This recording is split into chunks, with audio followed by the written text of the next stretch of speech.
Muito bem, servo bom e fiel. Vem fazer parte da minha alegria. Salve Maria! Hoje é dia 15 de novembro de 2020, 33º domingo do tempo comum. Eu sou o Padre Jean Paulo Ruse, pároco da Paróquia Todos os Santos.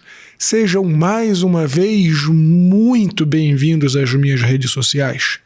E como vocês já sabem, antes da gente começar o sermão desse 33º domingo do tempo comum, não esquece de deixar o joinha, de fazer um comentário, de compartilhar este sermão nas suas redes sociais. Procure fazer isso agora, antes da gente começar, porque depois você acaba esquecendo, eu sei como é que é. Eu também às vezes faço isso quando assisto aos vídeos no YouTube, então é importante fazer agora para a gente não esquecer. E essas coisinhas bem simplesinhas ajudam bastante mesmo o algoritmo do YouTube a entender que o nosso apostolado tem relevância, tem importância para algumas pessoas. Curta também a página da Paróquia Todos os Santos no Facebook e no Instagram. Nestas redes sociais nós utilizamos para dar os avisos da paróquia, fazer os comunicados importantes. Toda quarta-feira nós temos aqui no YouTube também o nosso programa de notícias comentadas, o Contramundum News. E também temos o nosso podcast Contramundum. Assina também para que você receba os podcasts no seu celular, porque é uma forma também muito interessante de você ouvir a pregação sem necessariamente precisar ficar olhando para a tela. Então você pode fazer enquanto dirige, enquanto trabalha, enquanto cozinha, etc. E por último, se você tem visto valor no meu apostolado, se este sermão tem te ajudado, se o programa de notícias tem sido interessante para você, considere também fazer uma doação e ajudar a nossa Paróquia Todos os Santos. Deus te abençoe e salve Maria!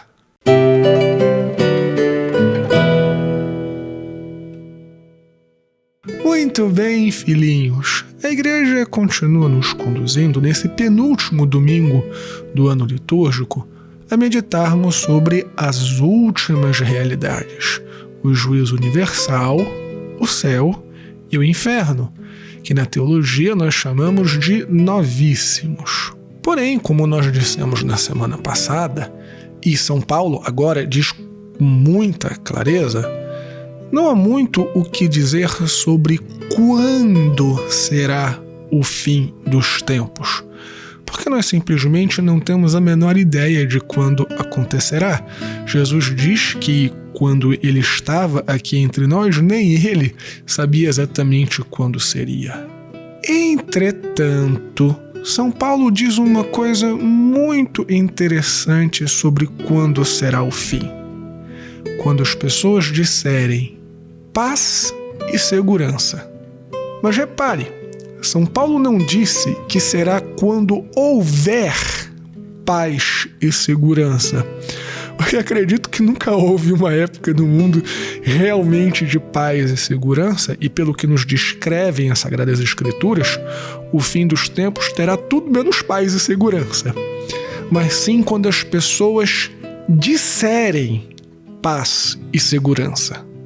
Então, aparentemente, trata-se muito mais de uma sensação das pessoas, um sentimento das pessoas, um comportamento, talvez, do que a realidade de paz e segurança. Talvez trate-se, então, das pessoas se sentirem em paz consigo mesmas. E bem, uma vez conversando com uma psicóloga muito conceituada, ela me disse que um dos conceitos, uma das ideias que mais lhe atraía no cristianismo, que ela achava mais importante no cristianismo, evidentemente aqui ela fala sobre uma perspectiva psicológica e não de fé, mas era a ideia de culpa. Como a culpa é uma ferramenta importantíssima para as pessoas progredirem e serem pessoas melhores. A ideia de que fizeram alguma coisa de errado, se sentirem mal consigo mesmas e procurarem melhorar. também, por outro lado, a culpa é uma das ideias cristãs mais criticadas na contemporaneidade.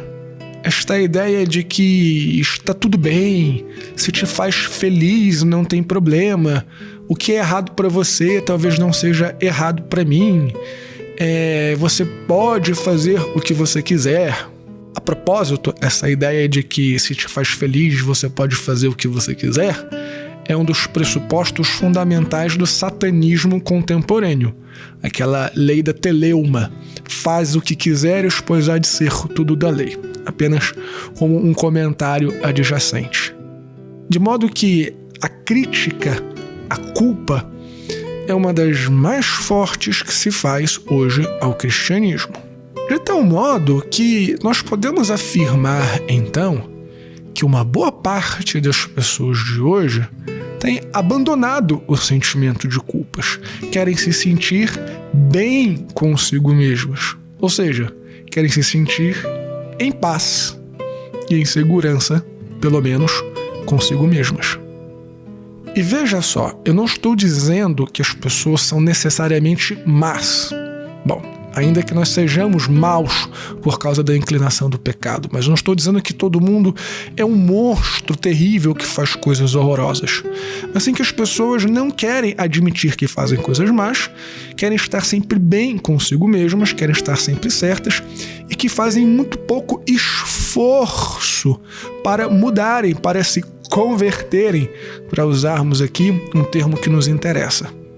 Afinal de contas, se eu estou bem comigo mesmo, se tudo que eu faço está bem, se não há nada de errado com a minha personalidade, se não há nada de errado com o meu comportamento, então por que eu vou mudar? De um modo geral, as pessoas estão muito acostumadas e se sentem confortáveis com a aparência de felicidade. Aliás, a primeira leitura de hoje dos Provérbios fala justamente do contentamento com a aparência e o quanto isso é fugaz. É claro que, no primeiro momento, a leitura de Provérbios de hoje fala a respeito da mulher. Porém, também é claro que nós podemos alargar esta ideia para qualquer pessoa.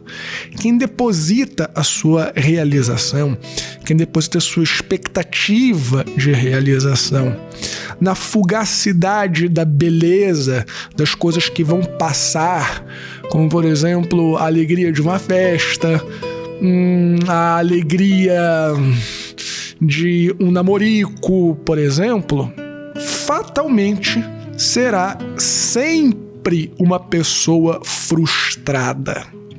Não é à toa que as pessoas hoje em dia buscam ser felizes a todo custo, mas no fim das contas nunca se sentem verdadeiramente preenchidas e ficam numa espécie de loop infinito, porque percebem que não há algo de bom nas suas vidas, mas não percebem que elas precisam mudar para serem verdadeiramente felizes.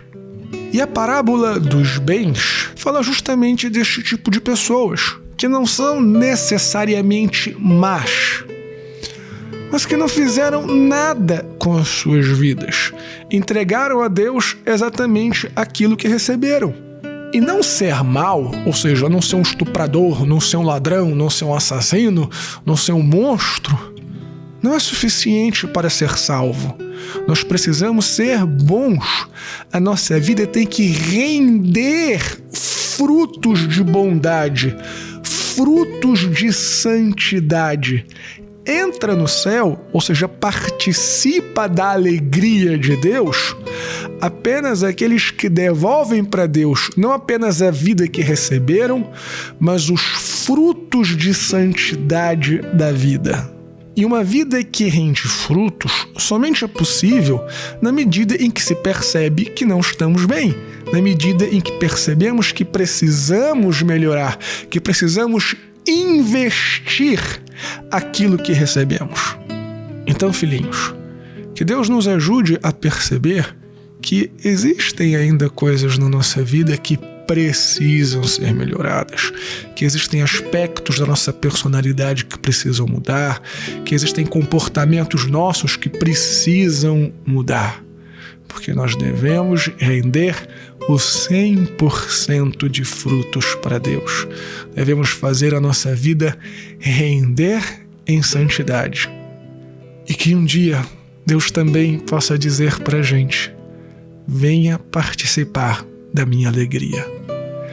Deus te abençoe e salve Maria!